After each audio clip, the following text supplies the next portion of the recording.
Hi friends, welcome to குறிஞ்சி.com. கடைங்களில் நம்ம அதிகமாக காசு கொடுத்து வாங்கக்கூடிய ஸ்வீட் பார்த்தீங்கன்னா இந்த காஜு கத்லி. இது ரொம்ப ஈஸியாக நம்ம வீட்லேயே செலவு கம்மியாக, அதுவும் ஒரு 10 நிமிஷத்தில் அடுப்பே பற்ற வைக்காமல் எப்படி செய்யறதுன்னு பார்க்கலாம். அதுக்கு நான் 1 கப் அளவுக்கு முந்திரி எடுத்திருக்கேன். 1/2 கப்பு சர்க்கரையை மிக்சியில் பவுடர் பண்ணி எடுத்திருக்கேன்.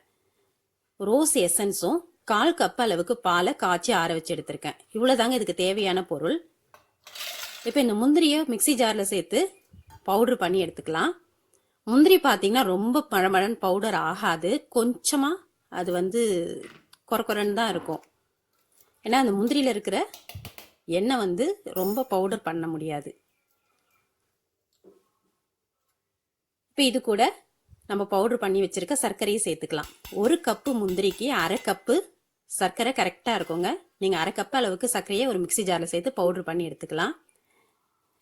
இப்போ இது ரெண்டுத்தையும் நல்லா கலந்துட்டு இதை நம்ம 2 பகுதியாக பிரிச்சுக்கலாம். இந்த மாதிரி கலந்துட்டு இது கூட பால் சேர்த்து அப்படியே கூட நீங்கள் சப்பாத்தி மாவு மாதிரி பிசைஞ்சு சப்பாத்தி திரட்டுற கட்டையில் திரட்டி நமக்கு எந்த டிசைனில் வேணாலும் கட் பண்ணிக்கலாம். ஆனால் இன்னைக்கு தீபாவளிக்கு கொஞ்சம் கலர்ஃபுல்லாக இருந்தால் நல்லா இருக்கும்ன்றதுனால நான் ரோஸ் எசன்ஸ் சேர்த்துருக்கேன். இப்போ நம்ம ஒரு பகுதியில் கொஞ்சம் கொஞ்சமாக ஸ்பூனால் பால் சேர்த்து நம்ம சப்பாத்தி மாவு பதத்துக்கு பிசைஞ்சிக்கலாம். நீங்கள் முதல்ல அதிகமாக பால் ஊற்றிடாதீங்க. ஏன்னா சர்க்கரை பவுடர் நம்ம கை வச்சு பிசைய கொஞ்சம் இலகி கொடுக்கும். அதனால கொஞ்சம் கொஞ்சமாக பால் சேர்த்து இந்த மாதிரி சப்பாத்தி மாவு பதத்துக்கு பிசைஞ்சு எடுத்துக்கலாம். இப்போ நம்ம அடுத்த பகுதி எடுத்து வச்சுருந்தோம் இல்லைங்களா, அதில் நான் ரோஸ் எசன்ஸ் சேர்த்துருக்கேன். உங்களுக்கு ரோஸ் ஃப்ளேவர் பிடிச்சதுன்னா அந்த மாதிரி ரோஸ் எசன்ஸ் சேர்த்துக்கலாம். அப்படி நம்ம வீட்டில் ரோஸ் சிரப் இருக்கும் இல்லைங்களா, அது கூட சேர்த்துக்கலாம்.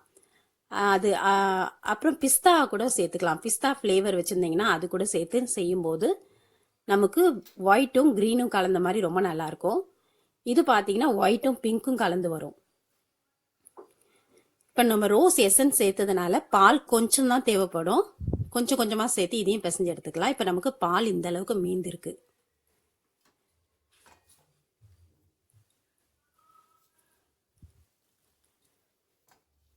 இப்போ நம்ம இதை 4 பகுதியாக பிரித்து எடுத்துக்கலாம். உங்களுக்கு இந்த எசன்ஸோ கலரோ தேவையில்லைன்னா நீங்கள் பிளெயினாக கூட அப்படியே பால் கொஞ்சம் கொஞ்சமாக சேர்த்து பிசைஞ்சிட்டு திரட்டி கட் பண்ணிக்கலாம். அதுவும் ரொம்ப நல்லாயிருக்கும். நம்ம கடைங்களில் கிடைக்கிற மாதிரியே இருக்கும். இப்போ தீபாவளி டைமில் பார்த்தீங்கன்னா இந்த காஜு கத்லி கடைங்களெல்லாம் நல்லா கலர் கலராக செஞ்சு வச்சுருப்பாங்க. அது குழந்தைங்களுக்குலாம் ரொம்ப பிடிக்குன்றதுனால நம்ம இன்றைக்கி ரோஸ் எசன்ஸ் சேர்த்து ரோஸ் கலர்லையும் ஒயிட் கலர்லையும் செய்ய போகிறோம். இப்போ இதை திரட்டுறதுக்கு பார்த்தீங்கன்னா கோதுமை மாவு மைதா மாவு யூஸ் பண்ண தேவையில்லை. நம்ம பொடி பண்ணி வச்சுருக்க சர்க்கரை இருக்கு இல்லைங்களா, அதையே மேலே தூவி நம்ம இந்த மாதிரி சப்பாத்தி மாதிரி திரட்டிக்கலாம். இது திரட்டுறதுக்கு ரொம்ப ஈஸியாக தான் வரும். இப்போ அதே மாதிரி இந்த ரோஸ் கலர் பகுதியை நம்ம திரட்டிக்கலாம்.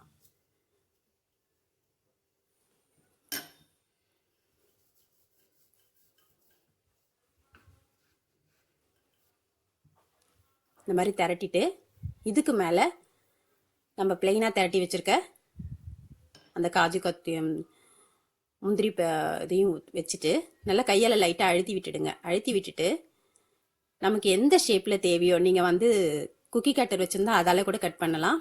அப்படி எதுவுமே இல்லைன்னா நம்ம வீட்டில் இருக்கிற நார்மலான ஒரு சின்ன பாட்டில் மேல் மூடியை வச்சு கூட இந்த மாதிரி கட் பண்ணிக்கலாம்.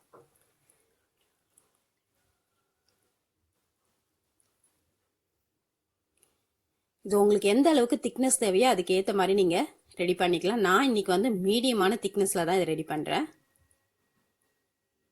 இது காயின் ஷேப்பில் ரொம்ப அழகாக இருக்குங்க. இந்த பிங்க்கும் ஒயிட்டும் கலந்தது. இது வீடியோவில் பார்க்குறதுக்கு உங்களுக்கு ரெட் கலர் மாதிரி தெரியுது, ஆனால் ஒரிஜினல் இது பிங்க் கலர் தான்.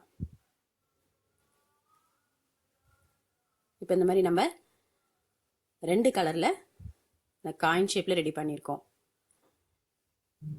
இப்போ கட் பண்ணிவிட்டு இவ்வளோ வீணாகுது அப்படின்னு நினைக்காதீங்க. இப்போ நம்ம அதையும் சேர்த்து வேற ஒரு டிசைன் பண்ண போகிறோம். இதில் கொஞ்சம் கூட வேஸ்ட் ஆகாது.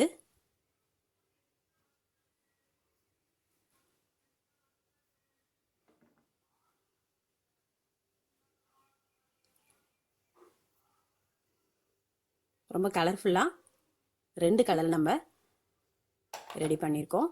இப்போ இந்த கட் பண்ண மிச்சத்தை எல்லாத்தையும் இந்த மாதிரி ஒன்றா சேர்த்து இப்படி அழுத்தி நீங்கள் தட்டும்போது நமக்கு ஒரு மார்பிள் எஃபெக்ட் கிடைக்கும்.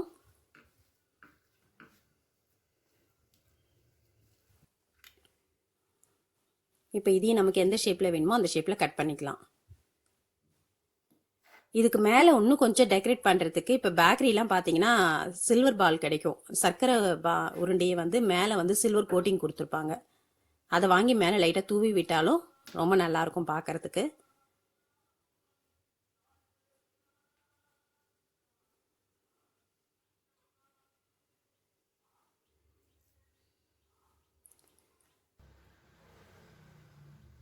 இப்போ அடுத்து கொஞ்சம் இந்த மாதிரி முந்திரி பேஸ்ட் எடுத்து அதையும் இந்த மாதிரி ஊருக்கு திரட்டிக்கலாம். நீட்டாக திரட்டிக்குங்க.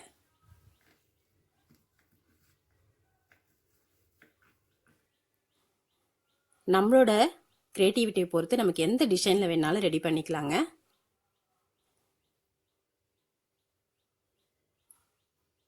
இந்த மாதிரி சமமாக நீளமாக திரட்டிட்டு இப்போ இதை நான் ரெண்டாக கட் பண்ணி இப்போ ஒரு ஒயிட்டு ஒரு பிங்க்கு, ஒரு ஒயிட்டு ஒரு பிங்க்கு அப்படின்ற மாதிரி அரேஞ்ச் பண்ணிவிட்டு இதை நம்ம ஒன்றா சேர்த்து உருட்டும் போது நமக்கு இது வேற ஒரு ஷேப்பில் கிடைக்கும். பார்க்கவும் இந்த டிசைன் அழகாக இருக்கும்.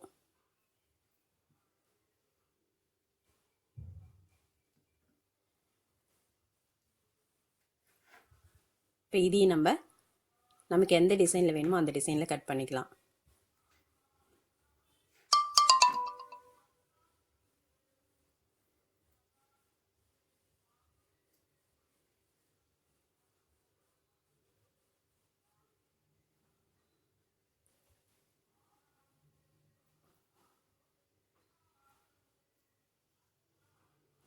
இப்போ நம்மளோட